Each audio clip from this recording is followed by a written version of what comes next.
ఓం నమ శివాయ. మా ఛానల్కి స్వాగతం.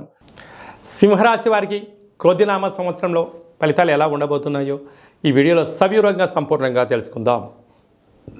సింహరాశిలో ఏ నక్షత్రాలు వస్తానగా మకా నక్షత్రంలోని 4 పాదాలు, పుబ్బా నక్షత్రంలోని 4 పాదాలు, ఉత్తరా నక్షత్రంలోని 1 పాదం కలిపితే సింహరాశి. సింహరాశి యొక్క అధిపతి రవి. ఈ క్రోధినామ సంవత్సరంలో ఆదాయ వ్యయాలను ఒకసారి పరిశీలించినట్లయితే ఆదాయం 2, వ్యయం 14. చూడండి ఎంత వ్యాసార్థం ఉందో. ఆదాయం ఏమో ₹2, ఖర్చేమో ₹14, అనగా ₹12 డెఫిసిట్లో మనం ఉండబోతున్నాం. కనుక సింహరాశి జాతకులు బాగా గుర్తుపెట్టుకు సంశయం ఏమిటంటే విలాసాలుగా దూరంగా ఉండడం, మితిమీరిన ఖర్చులు తగ్గించుకోవడం, ప్రణాళికాబద్ధంగా జీవనాన్ని పొందగలిగినట్లయితేనే స్థిర చరాస్తులు పోగొట్టుకోకుండా అప్పుల పాలు కాకుండా ఉండడానికి చాలా అవకాశాలు ఉన్నాయి. ఇదంతా కాదు, ఏకో నారాయణ అన్నట్లుగా నేను చేస్తాను అన్నట్లయితే ఉండేది పోతుంది, ఉంచుకునేది పోతుంది, రాబోయే కాలంలో అప్పులు మిగిలి అనేక రకాల ఇబ్బందులు గురవుతారు. కనుక మీకేమైనా తెలిస్తేనే ఏదైనా చేయండి, తెలియలేదు మౌనంగా ఉండండి, తల్లిదండ్రుల మాట వినండి, గురువుల మాట వినండి.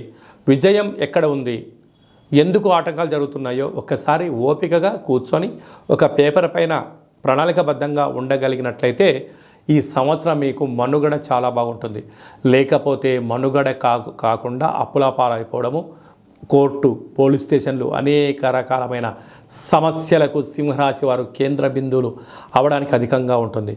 కారణం ఏమనగా ఒకవైపున ఈ సంవత్సరము 30 సంవత్సరాల తర్వాత శని భగవానుడు తన సొంత గృహంలో ఉండగా వచ్చినటువంటి క్రోధినామ సంవత్సరము. కనుకనే ఇలాంటి ఆర్థిక, మానసికంగా, శారీరకమైన ఇబ్బందులు పొంచి ఉన్నాయి. తస్మాత్ జాగ్రత్త. అలాగే రాజ్యపూజ్యం 2, అవమానం 2. కొందరు మీరు చేసింది మంచి అంటారు, కొందరు మిమ్మల్ని విమర్శించే వాళ్ళు కూడా ఉంటారు. కనుక ఎంతటి పులైనా అడవిలో ఉన్నంత వరకే దాని బలం, ఎంత ముసలైన నీటిలో ఉన్నంత వరకే దాని యొక్క బలం, ఎంతటి ఏనుగైనా గజరాజైనా ఒడ్డు మీద ఉన్నంతవరకు దాని బలం. ఈ గజరాజు నీటిలోకి వెళ్ళినా, ఆ ముసలి బయటికి వచ్చినా, అడవిలో ఉన్న పులి గ్రామాల్లో సంచరించిన బోన్లో ఎలా వేసేస్తారో అలాంటి అనేక రకాల సమస్యలు సింహరాశి వారికి పొంచి ఉన్నాయి. తస్మాత్ జాగ్రత్త. అదే కాకుండా వీరికి ధాన్యాధిపతి రవి అవ్వడం వలన వ్యవసాయ సోదరి మణులకు చాలా మంచి కాలం అని చెప్పి గమనించాలి. ఎర్రటి పొలాలు, ఎర్రటి పంటలు, మిరప, కంది, అనేక రకాలమైన తెలుపు వస్తువులు వారికి మంచి ఉత్పత్తి ఉందని చెప్పి గమనించగలగాలి. కనుక వీలైనంత వరకు ఆరోగ్యాన్ని కాపాడుకోవడం, మౌనంగా ఉండడం, ప్రశాంత జీవితానికి స్వాగతం పలకడం మీరు నేర్చుకోగలిగితే చాలా మంచి కాలం అని చెప్పి గమనించాలి. అలాగా పుబ్బా నక్షత్ర జాతకులకు ఈ ఉగాది పండుగ నుండి ఆగస్టు వరకు, డిసెంబర్ నుండి తిరిగి మళ్ళీ ఉగాది వరకు ప్రారంభ 0, చివరి 0 ఉండడం వలన మనోవేదన, వాహన ప్రమాదాలు పొంచి ఉన్నాయి. తస్మాత్ జాగ్రత్త. ఉత్తరా నక్షత్ర జాతకులకు ఆగస్టు నుండి డిసెంబర్ వరకు అనుకూలం ఖాళీ రోజులు. కనుక మీ జన్మ నక్షత్రం రోజున అష్టమి, పూర్ణిమ, అమావాస్య తిథుల యందు ముఖ్యమైన పనులు, సమావేశాలు వాయిదా వేసుకోవడం ఉత్తమోత్తంగా భావించగలగాలి.